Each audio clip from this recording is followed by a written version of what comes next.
ঈদে ঘরমুখো যাত্রীদের বাড়ি ফেরা নির্বিঘ্ন করতে মহাসড়কের পাশে গরুর হাট না বসানোর নির্দেশ কার্যকর হচ্ছে না।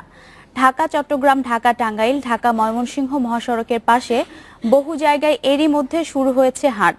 হুঁশিয়ারি দিলেও কোনো ব্যবস্থা নিচ্ছে না প্রশাসন।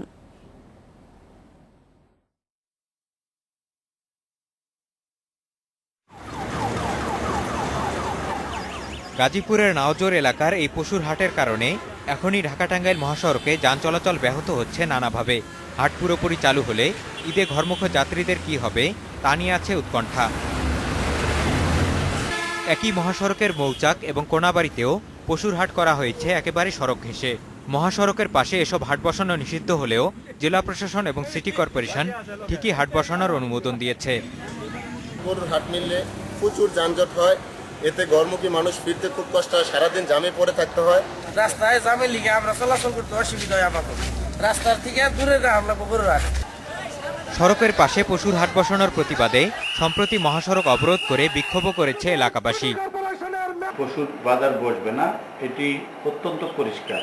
যদি কোথাও বসে থাকে আমাদের নলেজে আসার সাথে সাথে সেটা আমরা সেখান থেকে ভেঙে ফেলবো। ঢাকা চট্টগ্রাম মহাসড়কের 14 গ্রামেও আছে পশুর হাট। হাট কমিটির দাবি, তাদের এই আয়োজনে ভোগান্তি হবে না কোনোভাবেই। বাড়তি গরু উঠে একটু ঝামেলা করে আমরা নিয়ন্ত্রণ করার চেষ্টা করতেছি, ইনশাল্লাহ ঈদের সময় নিয়ন্ত্রণ হয়ে যাবে।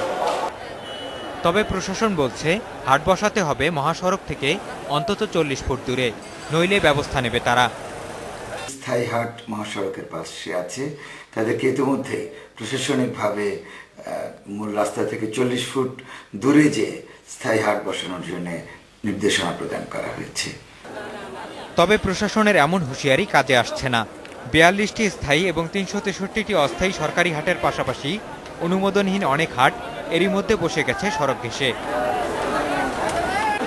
মঞ্জুর মোর্শেদ, ইন্ডিপেন্ডেন্ট নিউজ।